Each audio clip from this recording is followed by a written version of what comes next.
So, hello there, and welcome, dear wavers, to the RH animation tutorial series. In this series, we're going to see how to go about creating animation in Lightwave 3D, all of which will be wonderful and in-depth, and from which hopefully you will learn a lot.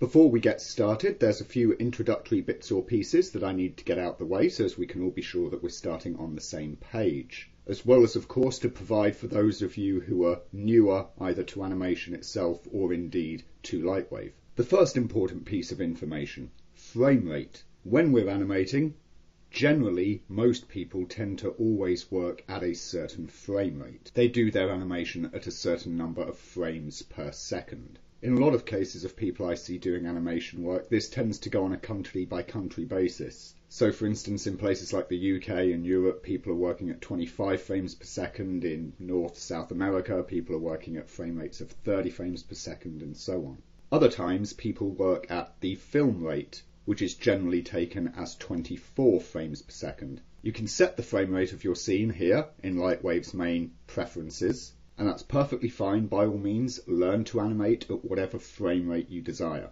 However, all of the examples in these tutorials we will be working through at 24 frames per second. Thus, when you hear me saying, okay, we'll do this move and we'll space it over 8 frames or we'll space it over 12 frames, I'm always talking in terms of a 24 frame per second animation. If you can learn to think about moves and timings in terms of seconds rather than frames, so this move takes half a second, this sort of a move is generally quarter of a second, great. I'm one of those folk who's stuck thinking in terms of frames. I always work at 24 frames. And certainly if you're newer to animation and you're really just starting out with practicing, I do recommend using a 24 frame per second frame rate to begin with.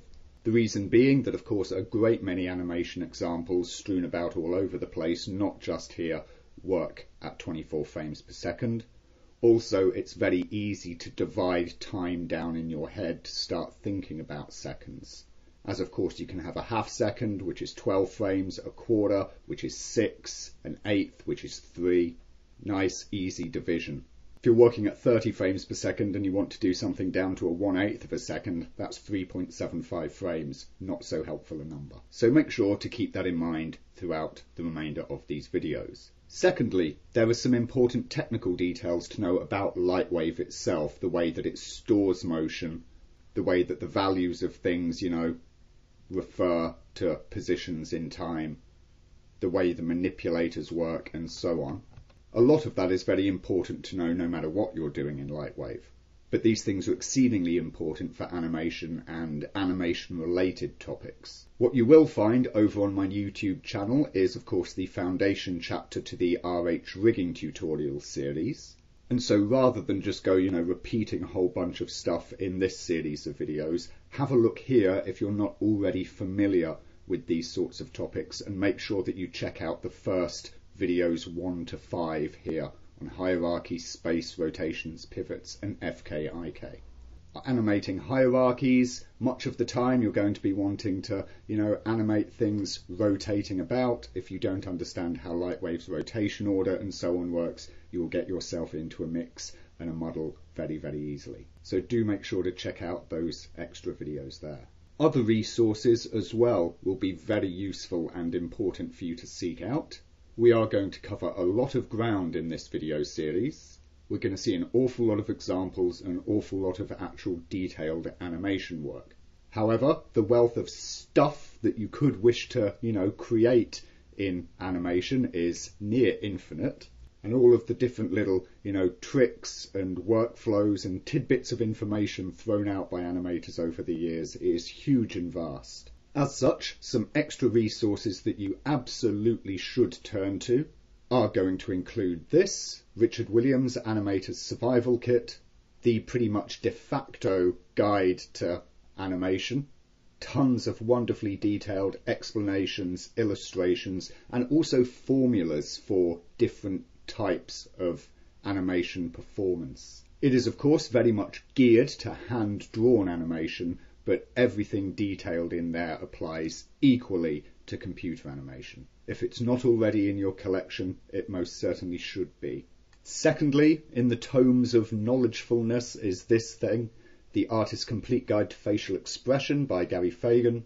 Wonderful book. Again, it's largely about drawing, but it focuses entirely on facial expression and how facial expression in people, and of course, by extension in characters, helps to communicate their mood, their thought, and so on. There's lots of stuff in there like this, detailed structural reference of how to create a facial expression to convey a certain mood or emotion or whatnot. Highly valuable stuff if you want to do any kind of facial animation, as facial animation is very much about being able to communicate things through expression. Of course, we will see facial animation in this series, but this makes an excellent companion as well that goes far beyond the amount of detail that we could hope to pack into these videos here. Also well worth checking out, something like the Animation Mentor YouTube channel here. If you look down, you'll find that there's this professional animators section. Basically lots of tips and tricks and short little videos about getting animation done, how to structure your workflow, how to approach some of the basics, and other stuff as well, like their 11 Second Club monthly feedback on animation, where they take animations that people have submitted in the 11 Second Club challenges, dissect them, talk about all of the little details going on there. Very insightful, very informative. Alongside all of that comes out checking out stuff like this. Clearly, throughout these, tutorial videos here, we will work through a number of different animation examples. We will go through the progression of creating them.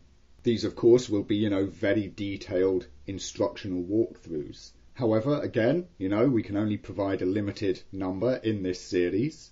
And once you've gone through them and you've really started to understand, the workflow and the ways in which you produce an animation from beginning to finish, it's always good to go onto YouTube or somewhere and look up something like animation progression, and you'll find a whole bunch of videos of, other animations that people have done and how they've worked through them from the earliest stages to the final outcome. Again, seeing stuff like this in action will give you an awful lot of insight that will help your own animation development. Finally then, a couple of little extra tools that you might find helpful, the Animation Toolbox and Rigging Toolbox. You can find these on my site as part of Rigit 2, and you can download them here as the Rigit free version. Together these give you a whole wealth of little tools that you can use during the production of an animation, either to multitask things, saving yourself a ton of extra clicks. You can use pose and motion copying and pasting. Animation channel filters are all included.